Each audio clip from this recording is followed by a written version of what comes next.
Arithmetic progression. In the previous part of arithmetic progression, we have seen the formula for finding the sum of n terms, and with the help of an example we tried to understand how to apply this formula for a given situation. In today's part we will consider one question from the previous year papers.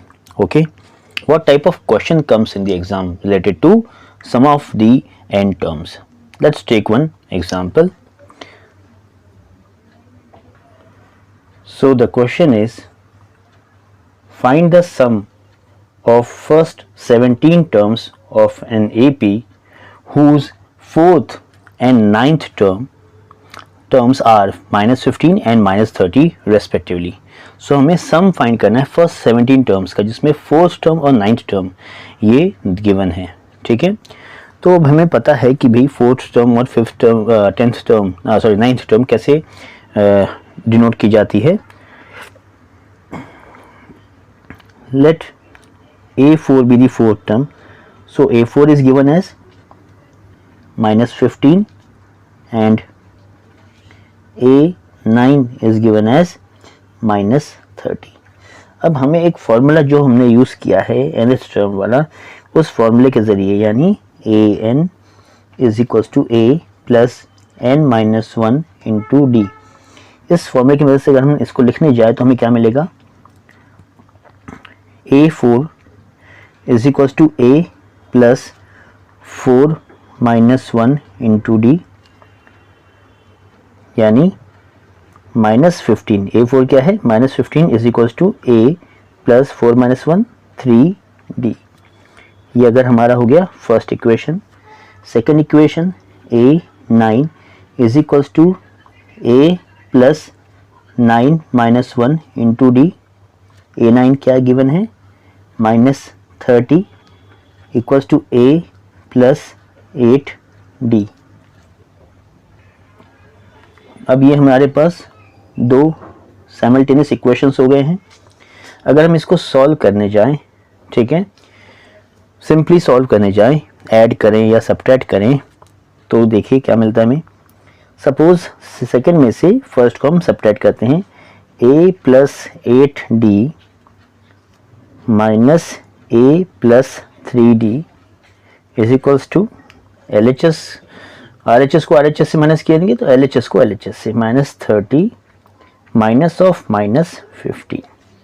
क्या मिलता है देखिए, a plus 8d minus a plus 3d, a plus 8d minus a minus 3d is equals to -30 plus 15. अब यहाँ देखिए a और -a दोनों like terms है बट अपोजिट साइन के साथ, तो ये कैंसिल हो जाएंगे. हमारे पास बचता है 8d minus 3d. 8d minus 3d equals to -30 plus 15 -15. तो 8d माइनस 3d कितना होता है, 5d. 5d is equals to -15. So d is equals to -3. अब इसके बेसिस पर हम a की वैल्यू फाइंड कर सकते हैं. ठीक है, अगर हम a की वैल्यू फाइंड करने जाएं तो पहला इक्वेशन अगर हम लें, फर्स्ट इक्वेशन क्या था, -15 is equals to a plus 3d. d की वैल्यू क्या आ गई है, d की वैल्यू आ गई है यहाँ -3. So -15 is equals to a plus 3 into -3.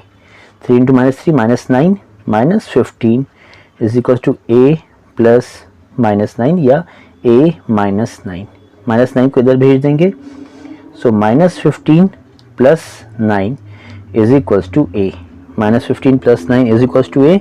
So a आ जाएगा हमारा a equals to -6. a equals to आ गया हमारा -6. तो अब हमें दो वैल्यूज़ मिल गई हैं. देखिए ये a है और ये मिल गया d. जैसे हमें a और d मिल गया तो हम इन दोनों को अब यूज़ करेंगे किस फॉर्मूला में, sum of n terms. Now what is that formula. Formula है Sn is equals to n by 2 bracket 2a plus n minus 1 into d, this is the formula. क्या इसमें से हमारे पास सब चीज़ें हैं? n क्या है? n है 17, a है -6, यहाँ देखिए d है -3, ये रहा।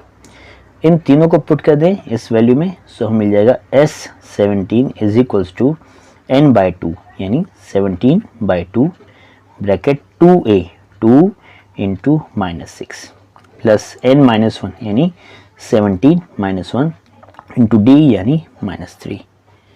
ठीक है, सो S17 इज इक्वल्स टू 17/2, क्योंकि ये ऑड नंबर है तो हम इसे सॉल्व नहीं करेंगे, -12, 17 - 1 16 एंड 16 3 48। ठीक है, सो -48, ये देखिए -48, -12 -48 60, so S17 is equals to 17/2 into -60। अब देखिए हम 17 को तो 2 से डिवाइड नहीं कर सकते थे क्योंकि वो ऑड नंबर था, बट हम 60 को 2 से डिवाइड कर सकते हैं बाय 2 1 एंड 2 -30।